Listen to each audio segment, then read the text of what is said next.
I was working in the lab late one night when my eyes beheld an eerie sight. For my monster from his slab did rise, and suddenly, to my surprise, he did the mash. It was a monster mash, the monster mash. It was a graveyard smash. It caught on in a flash.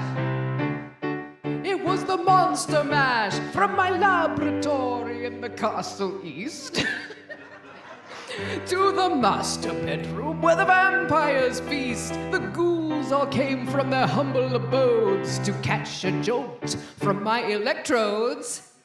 They did the monster mash, monster mash. It was a graveyard smash, a mash. It caught on in a flash. They did the monster mash. All zombies had fun. The party had just begun. The guests included the Wolfman, Dracula, and his son. The scene was rockin', they were digging the sounds. Igor on chains with his baying hounds. The Coffin Bangers were about to arrive with their vocal group, the Crypt Kicker 5. They did the mash. They did the monster mash, the monster mash. It was a graveyard smash. It caught on in a flash. They did the monster mash. You asked for this. Out from his coffin, Drac's voice did ring. Seems he was troubled by just one thing. He opened the lid and shook his fist and said, "Whatever happened to my Transylvania twist?" It is the mash. It is the monster mash, the monster mash. And it's a graveyard smash. It caught on in a flash. And it's the monster mash. Now everything's cool, Drac's part of the band. The monster mash is the hit of the land. For you, the living, this mash was meant to. Then you get to my door, tell them Boris sent you. Then you can mash, then you can monster mash. It was a graveyard smash. You catch on in a flash. Then you can monster mash. Wow.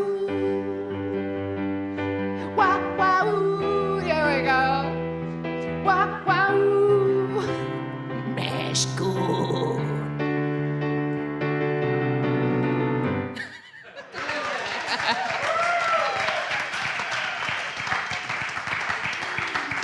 What other church? Heather, that is so fun. We know how to have fun in this church, don't we? Yes. We do. Good morning. My name is Amy Cover, and I am your trustee on duty today. On behalf of Reverend Donna and the Board of Trustees, I am privileged to welcome you here to the Sonoran Desert Center for Spiritual Living. Whoever you are and wherever you are on your spiritual path, you are truly welcome here. Here you will be validated, supported, and encouraged to be all that you are meant to be. Our vision statement is love in action every day in every way. We express this love by learning and living the principles of the science of mind. On the back of your program, you will find our Declaration of Principles. Please join me in reading them. I believe there is an infinite intelligence operating throughout the universe. I believe this intelligent power is only good. I believe this expresses as me. I believe through my conscious use of this power, I create my life as happy, healthy, and complete. And so it is. Do we have any first-time visitors? And if we do, would you like to be recognized? Raise your hand. And it's all home folk. So welcome, everyone. Let's see. I would also like to thank all the people that made our Sunday celebration possible. Mainly that's you. And let's see, for all of those who are sitting in the chairs that make this celebration possible. If you were not here, our center would not be the same. So I am so glad that you are all here. And let's see. So please direct your attention to the announcements in your bulletin. If you are watching online, please visit cslaz.org or for announcements and our events calendar. And if you would, please silence your cell phones. Thank you. So the announcements we have this week are quite a few. As you know, Halloween is this week, so this is my costume. I'm ready for the Kentucky Derby.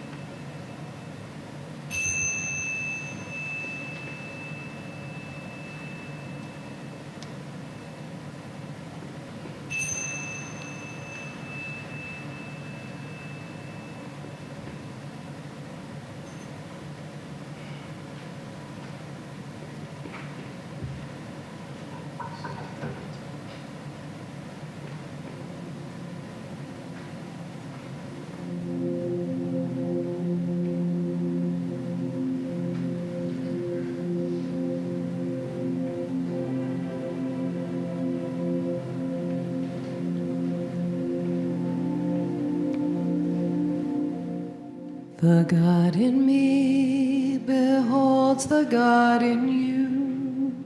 It is all for our greatest and highest good. The God in me beholds the God in you. And you and I are one. Namaste. The God in me beholds the God in you. It is all for our greatest and highest good. The God in me beholds the God in you, and you and I are one. Namaste. Namaste.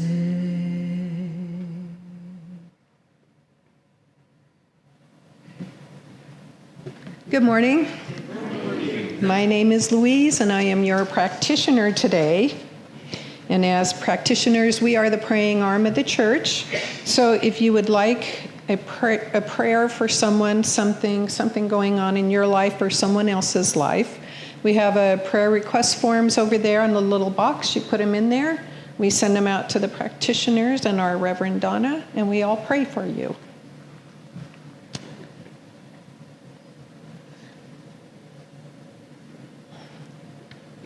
So I light the service candle, knowing that we each have a light within each of us that shines brightly. So just get comfortable, relax, and just know that God is simply all there is. There is nothing outside of the power and presence with this peace, love, and harmony, this unity with God. As I am one with this peace, love, harmony, so are each and every person here today. We live and move and have our being in God, in this unity and this harmony. I bless this time that we share together. I bless this service with peace, knowing that we are all here by divine appointment. I bless Reverend Donna's words that enrich and inspire us. And I declare this service good and very good. And so it is. What about those Dodgers? Sorry.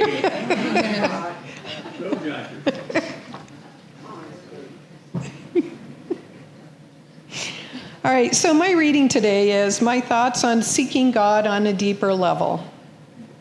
Where is God? Being attentive to this question takes us on a journey into the spiritual geography of our own lives and finding God in nature and neighbor. The original eco-spirituality promotes the belief that humans are not separate from nature. People are finding new spiritual ground by discovering and embracing God everywhere in the world around us, in the soil, in the water, the sky, in our homes, in our neighborhoods, and in our global community. Faith is no longer a matter of mountaintop experience or institutional practice. Instead, people are connecting with God through the environment in which we live. So how do we seek God on a deeper level? First of all, we spend time with God through prayer and spiritual-based reading. I do this myself through reading the Science of Mind magazine, using positive affirmations, and reading books that expand my knowledge and understanding of God and the universe and how it's all connected. Talk to God everywhere. Talking to God everywhere is my favorite way of seeking God on a deeper level. Being in nature where my blocks tumble down, and I can see God in everything, in the birds, in the deer, the trees. Just being up in the canyon is kind of a spiritual experience for me. This is where I open my mind and my heart to bathe in the experience of God and talk to God. Pursue relationships with people who share the same spiritual beliefs. I may be stepping out of line, but I don't think so, Dawn.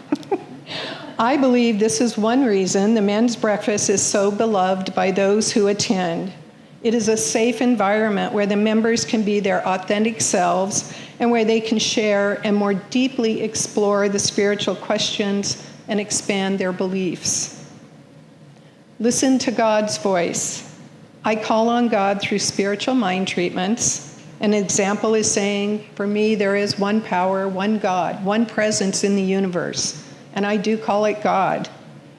God is all there is. God lives and moves and has his being in us and as us. I believe my thoughts are God's thoughts. It is easy to dismiss my thoughts and say, God is not talking to me or through me. But if God is all there is, certainly we are listening to the voice of God and talking to God. Be willing to trust God with your heart. Trusting God with our heart is being vulnerable. When we can be vulnerable with ourselves and others, we are being our authentic selves. Don't succumb to comparison. Teddy Roosevelt said, "Comparison is the thief of joy." And he added, don't compare yourself to others. You have no idea what their journey is about. Comparing ourselves with others in order to determine our worth is actually a curse. It skews perspective and, depending on our motivation, can cause us either to be defeated or to be puffed up with pride that is without foundation. Learn how to depend on God. I translated this for me to let go and let God, but there's just one teeny problem. I don't want to let go and let God. I want to maintain control. So what I have learned is that when I truly do let go and believe that God is working through me and in me, that God will show me the way. And the road is always less bumpy when I allow that to happen. In closing, I have a quote from Ralph Waldo Emerson. We have a great deal more kindness than is ever spoken. In spite of all the selfishness that chills like the east winds, the whole human family is bathed with an element of love like a fine ether. Namaste.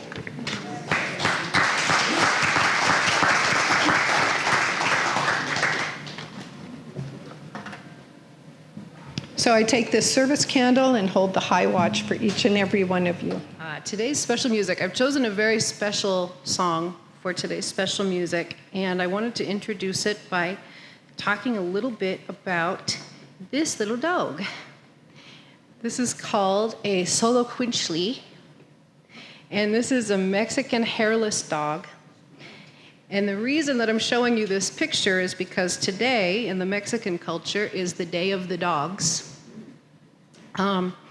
and in Aztec culture, this dog was the one that was known to usher our loved ones to the afterlife. And so they're the ones that are welcomed first to the ofrenda for El Día de los Muertos, to, when the veil is thinnest, to welcome our loved ones back to us over next weekend. So this is a very special day for me as well, because not only is it the day of the dogs, but it's also my mom's birthday. And she passed 2 years ago, and as you know, you may know, we lost our 18-year-old dog 5 months later. And so 2022 was a hard year, but today is a very special day for two very special souls. So I'd like to present today a song about La Llorona, the weeping woman.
Llévame al río. Ay,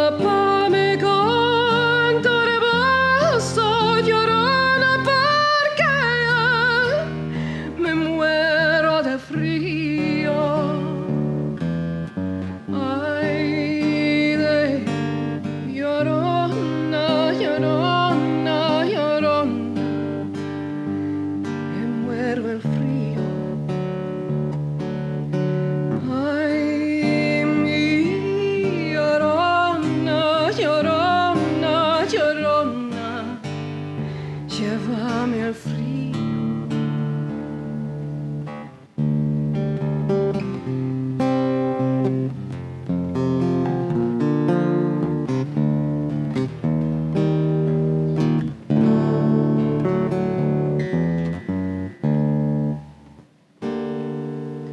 Los besos llevo en el alma llorona que no se apartan de mí. Los besos llevo en el alma llorona que no se apartan de mí. El último de mi madre llorona, el primero que te di. El último de mi madre llorona, el primero que te de mí.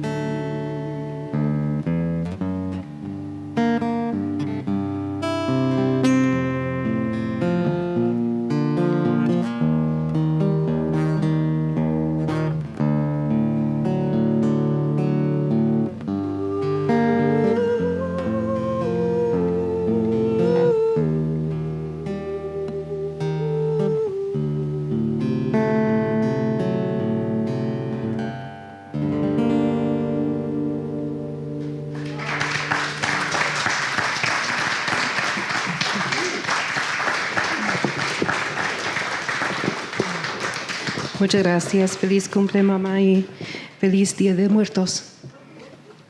Is there anybody in the world that's got a more versatile music director than ours?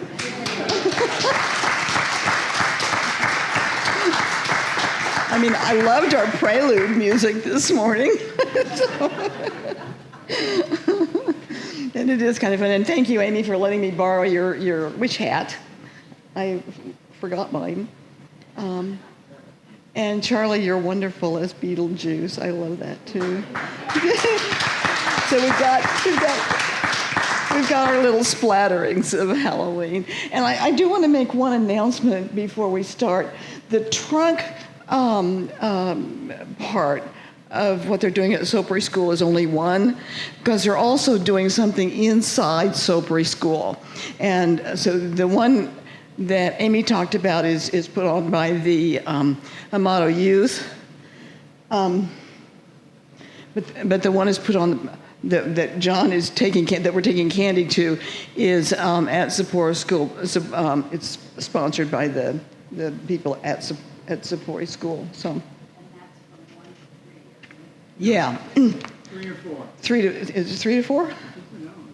Yeah. Okay. So. 3 to 4, he says, huh? We'll double check that just to be sure. Yeah. Okay. Okay. So anyway, so we got lots going on in the community. That's great. Good morning.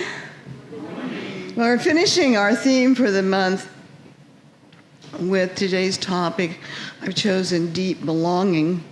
You know, as I said, our theme for October, Finding God in the World, came from the title of a book by Diana Butler Bass.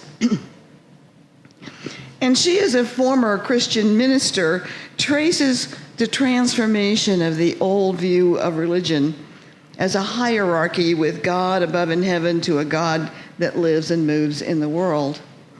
And when I first began reading her book, I was reminded of a story in Anthony DeMello's Song of the Bird. A saint was once given the gift of speaking the language of ants. He approached one who seemed the scholarly type and asked, "What is the Almighty like? Is he in any way similar to the ant?" Said the scholar, "The Almighty? Certainly not. We ants, you see, only have one stinger, but the Almighty, he has 2.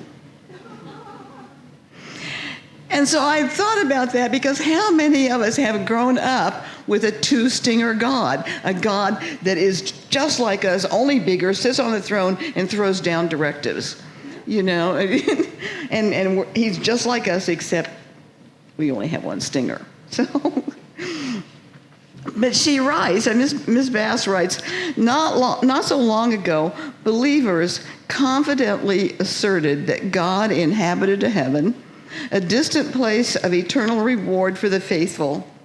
We occupied a three-tiered universe with heaven above where God lived, the world below where we lived, and the underworld where we feared we might go after death.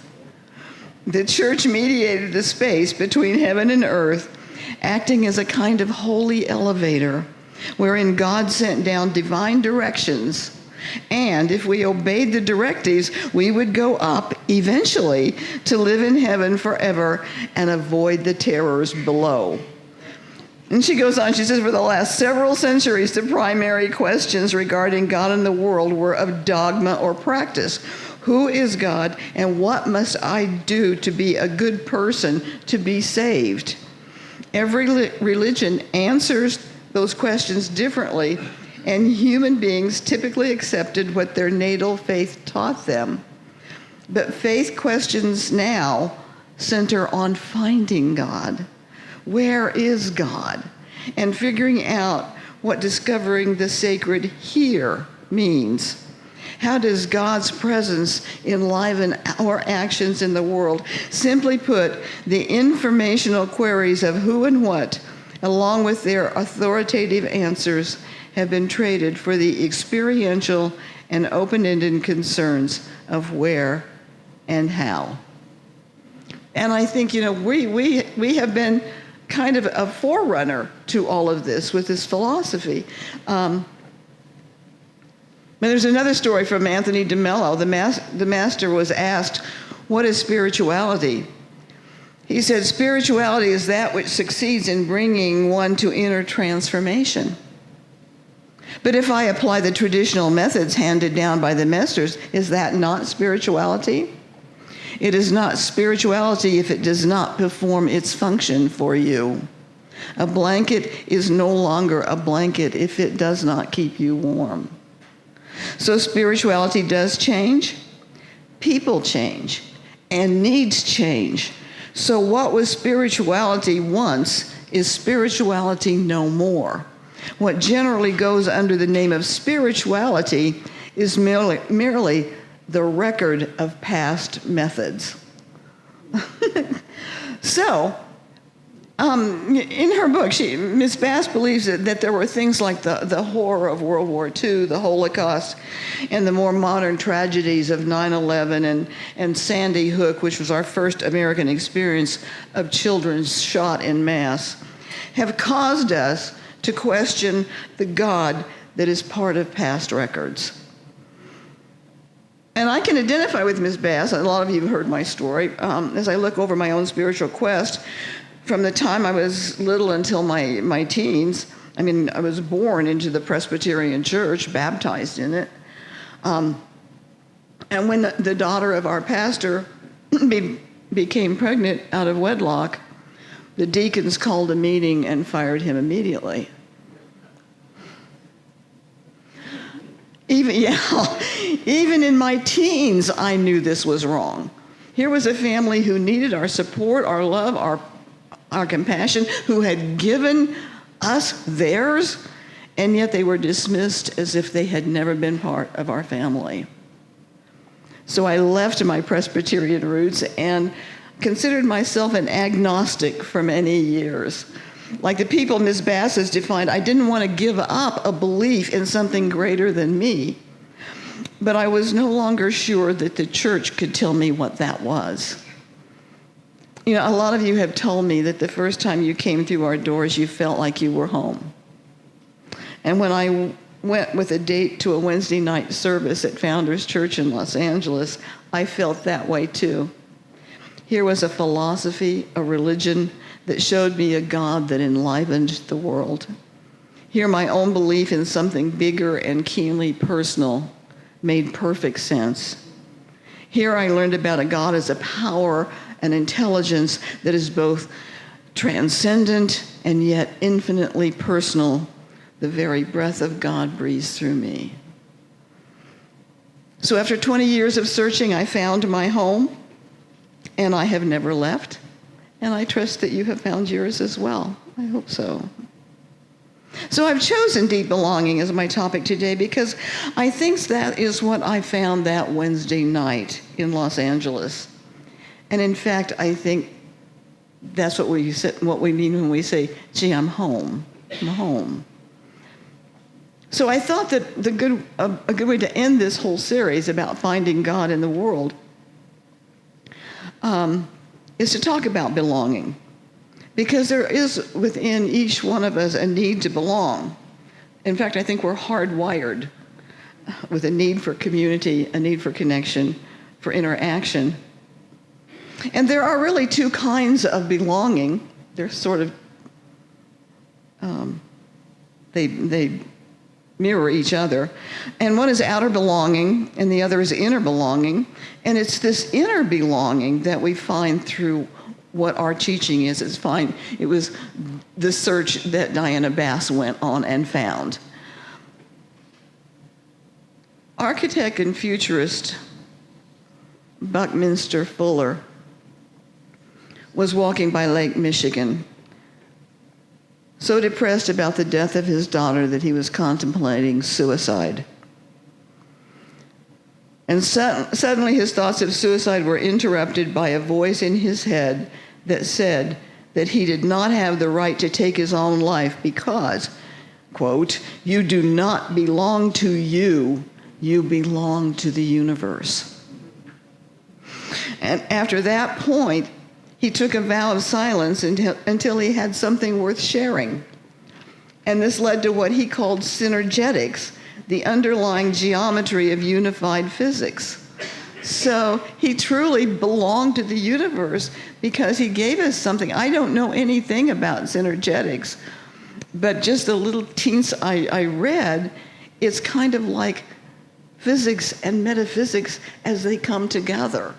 So is that not belonging to the universe? And did he not need to stay on this planet to give us that?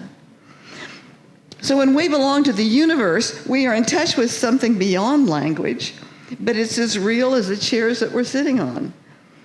Our founder, Dr. Ernest Holmes, used the same reference. He said, you belong to the universe in which you live. You are one with the creative genius back of this vast array of ceaseless motion, this original flow of life. You are as much a part of it as the sun, the earth, and the air.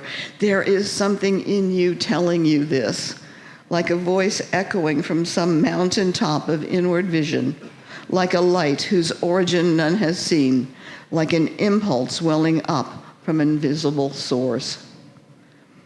Diana Bass calls this belonging divine nearness. It's a very different relationship, something we can feel and know from our very core, not something up there, like us but bigger, that we hope will answer our prayers. John O'Donohue, in his book Eternal Echoes, Celtic Reflections on Yearning to Belong, writes, there's a lovely balance at the heart of our nature. Each of us is utterly unique, and yet we live in the most intimate kinship with everyone and everything else. Belonging is not merely shelter from being separate and different. Its more profound intention is the awakening of the great belonging, which embraces everything.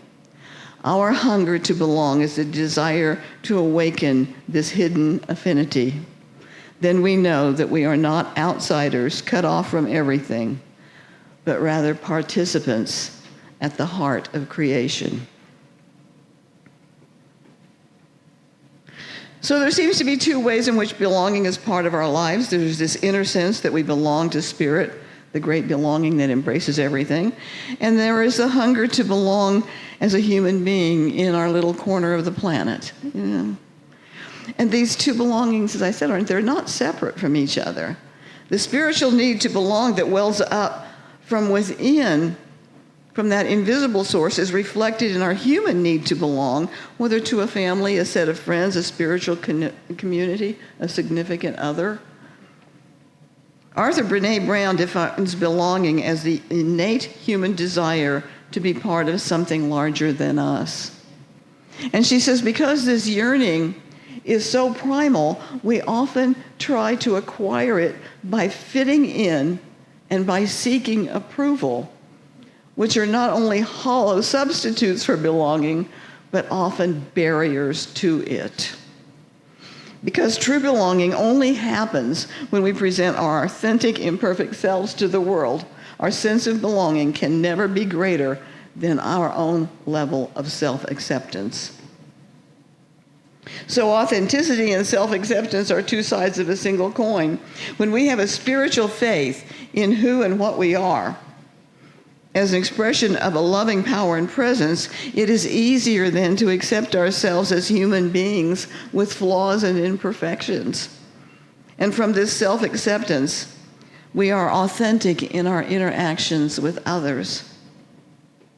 So these two aspects of belonging, the inner belonging, that is our connection with spirit, that is a source of our self-love, our self-acceptance, stemming from that deep feeling of knowing who we are, intertwines with our outer belonging, which is our feeling of connection to others and to the world around us.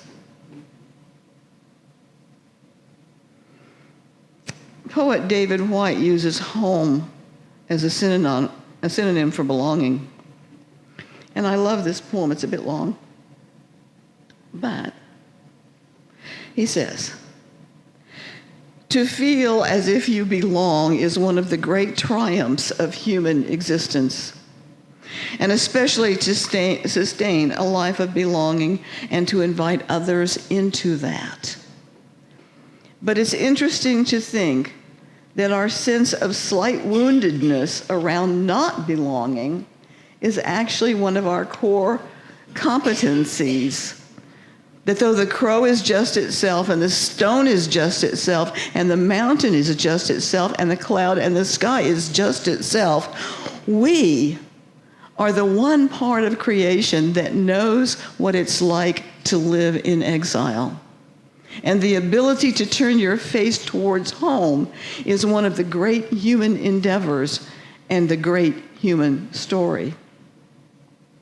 It's interesting to think that no matter how far you are from yourself, no matter how exiled you feel from your contribution to the rest of the world or to society, that as a human being, all you have to do is enumerate exactly the way you don't feel at home in the world, to say exactly how you don't belong.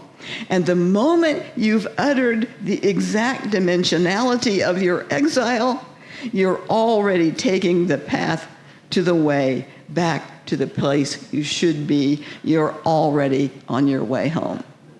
Isn't that fascinating? I love that. I love it.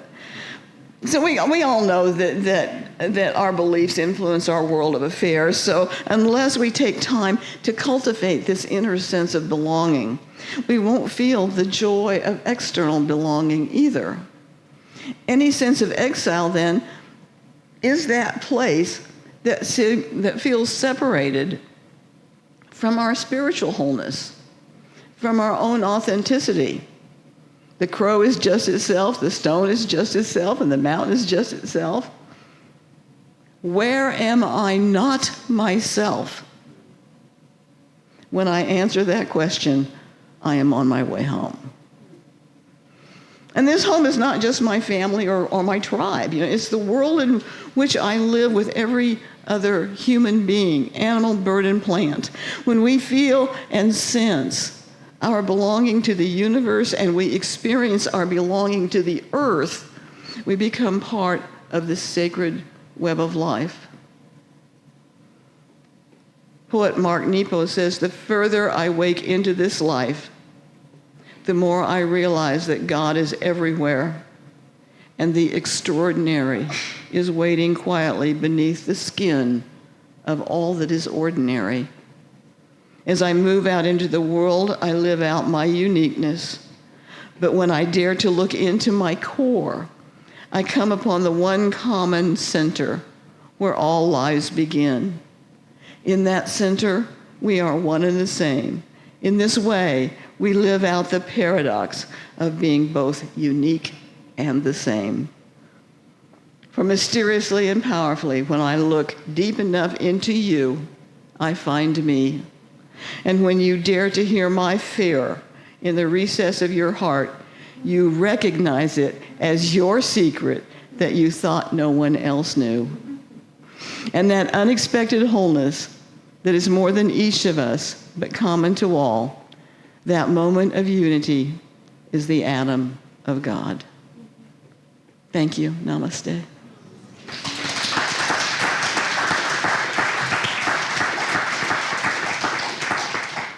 Sing a song called In the Name of Love.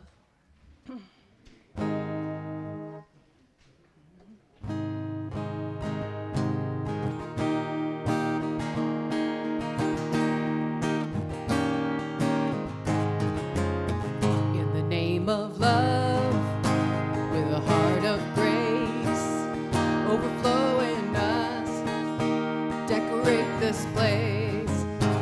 As it is below, so it is above. May we always stand in the name of love.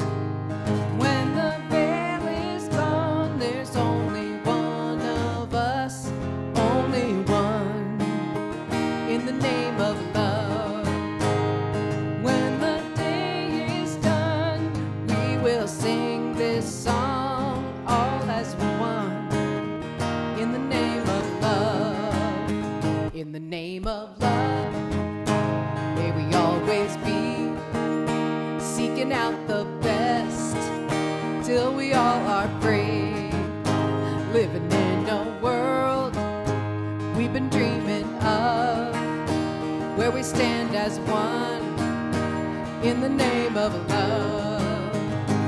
When the veil is gone, there's only one of us, only one, in the name of love. When the day is done, we will sing this song all as one, in the name of love. In the name of love. In the name of love. In the name of love. In the name of love. Let's do that one more time. In the name of love. In the name of love. Thank you. Okay. All right, so it's time for our offering. Chance to put the divine law of circulation in process. Won't you join me in our offering affirmation, left side of our bulletin? My gift goes forth to heal, prosper, and bless all that it touches. Is evidence of my conviction that God is the source and substance of my supply. I share generously of my good, knowing that it returns to me multiplied abundantly, and so it is.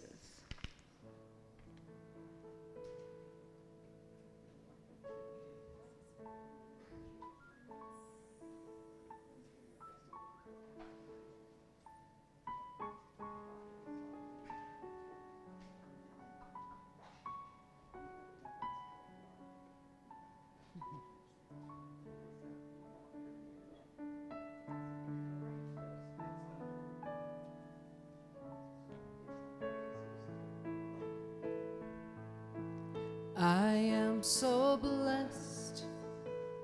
I am so blessed. I am so grateful for all that I have. I am so blessed. I am so blessed.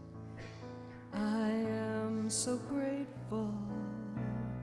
I am so blessed. I am so blessed. I am so blessed. I am so grateful for all that I have. I am so blessed. I am so blessed. I am so grateful. I am so blessed.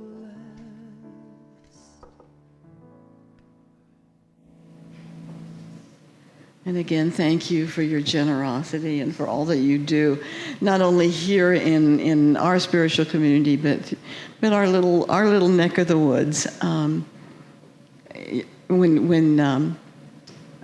Amy and I went to see Mr. Beachy, it was really interesting because he mentioned that he was going over to see what was going on at the Warmth from the Heart jacket drive. And I told him that we were involved in the very first one when Gail came and said, I want to do something for the community. And so that Warmth from the Heart, which is now a Rotary project, began with us. So, and I don't know what year this is of it, probably about at least 6th or 7th. So look what we started. And we've done that in several instances, so I really thank you. As a matter of fact, we hadn't been saying anything about it, and it's on our doorstep. Thanksgiving, we will have Thanksgiving here. We'll have sign-up sheets next week. So please plan on spending Thanksgiving with us. What we generally do, if you're kind of new, is we have people sign up to host a table of 6, and that person is responsible for decorating the table. So whatever you want to do, it's been really fun to see how every table is different and every table is absolutely wonderful in many different ways. So we'll have more information next week on that. So anyway, so thank you. And let's close this out in prayer, and please join us for refreshments. I know that there is one divine intelligence, and this divine intelligence flows through each and every one of us. We have access of the wisdom of God, and we use that wisdom with love and sacredness. Each one of us here represents God in motion. And I am so grateful that we are this Sangha, this spiritual community that goes beyond just our walls and out into the community. I speak my word for anyone who's experiencing any kind of a challenge, to know that right where that challenge is the healing power of that infinite intelligence. I give thanks for this spiritual home and for my spiritual family. I truly belong. I feel it, I know it, and it's because of you. So I thank you with all my heart as we say together, and so it is. May we stand and sing Stand.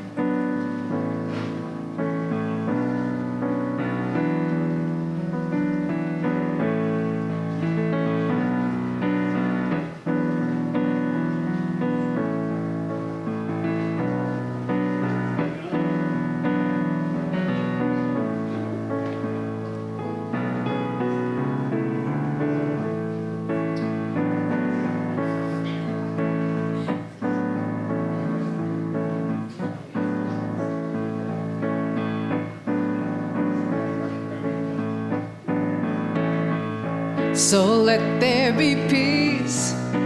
I a stand for peace, let there be love. I am a stand for love, let there be joy. I am a stand for joy. We are living a